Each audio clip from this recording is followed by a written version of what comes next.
Hello whiskey lovers, and welcome to another one of Mark's Whiskey Ramblings. And as you can see, again, I've got my whiskey buddy Emmanuel with me from Holland.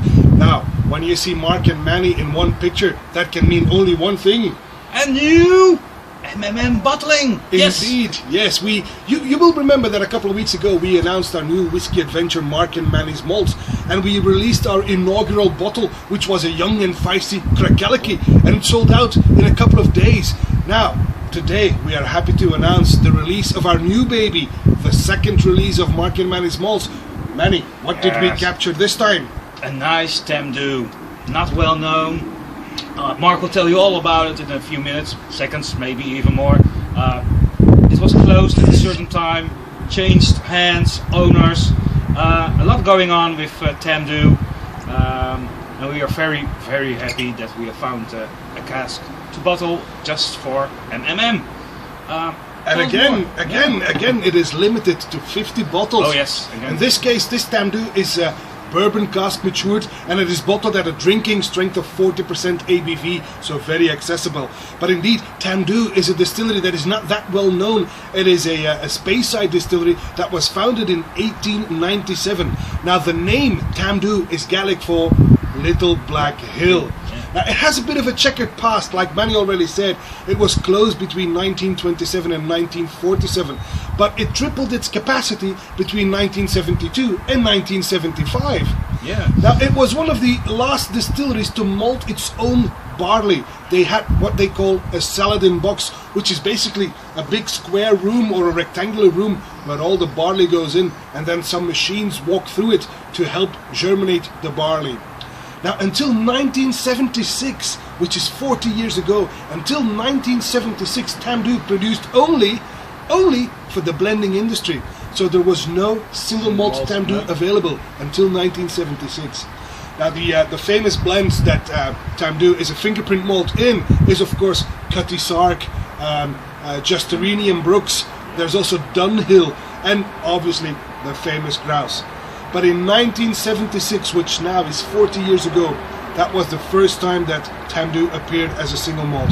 It appeared at the moment as an 8-year-old. Oh, I thought you were going to... No, I'm just listening to your ramblings as usual. Just sitting here being pretty, because that sells, really. But what can I say?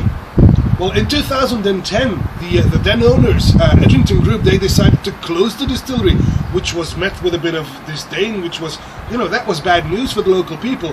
But a few months later, Ian MacLeod Distillers, they came to the rescue. They had recently bought the Glengoyne distillery, and in 2010, they also took over from the Edrington Group the Tamdhu distillery. And they have rebranded Tamdhu in recent years and re-released it in a new, very stylish bottle. But what we have here is a cask of Tamdhu that was distilled in 2008, which basically means it is a product from the previous owners, and that's a bit of a... The old recipe. Exactly, yeah. Exactly. So let's try this baby, will we? Yeah. As you can see, bourbon cask matured, and it's got this beautiful golden sheen, light golden, pale straw to golden actually, but with beautiful thick legs coming down the drops, coming down the glass. So this is going to be quite syrupy, I think. I think so. Yeah. Again, bourbon cask matured and bottled at 40% ABV on the nose.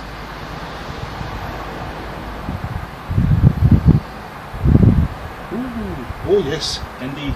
It is candy-like, it is. There's loads of vanilla and caramel in there, but also a bit of white chocolate.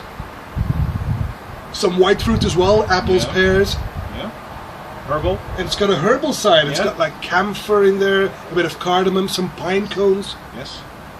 But it's a very open and accessible nose. This is very inviting on the palate then.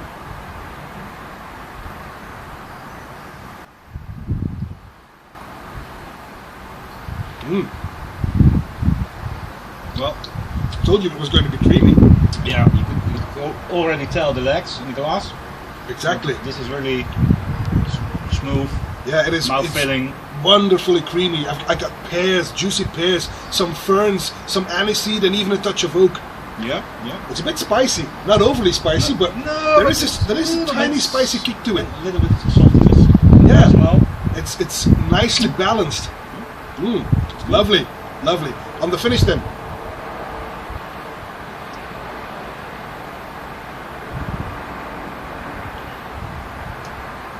more of the same. A bit short maybe, but it's powerful on spices, and the white fruit remains lingering until the death. This is what I would call a very accessible, a very easy drinking, a laid back whiskey. This is a very honest Tamdhu. What you see is what you get. So it's not the most complex whiskey in the world, far from it, but this is a very honest, open, easy whiskey. I would call this a cards player's whiskey, you know? Oh yeah, you can drink this all evening. Oh yeah. This is like, it goes down like lemonade. Lemonade on steroids. Well, anyway, so we've just released these 50 bottles, so this is your chance to get hold of one of them. Visit www.malts.com and get your bottle now. Remember, only 50. Once they're gone, that's it. And in the meantime, Manny and I will start looking for another cask for the third release. But for now, let's stick with this beauty, the Tiger at Tamdhu 2008. And that's it for this Whiskey Rambling, and we hope to see you again at one of Mark's Whiskey Ramblings real soon. And until then, may the malt be with you. Bye-bye.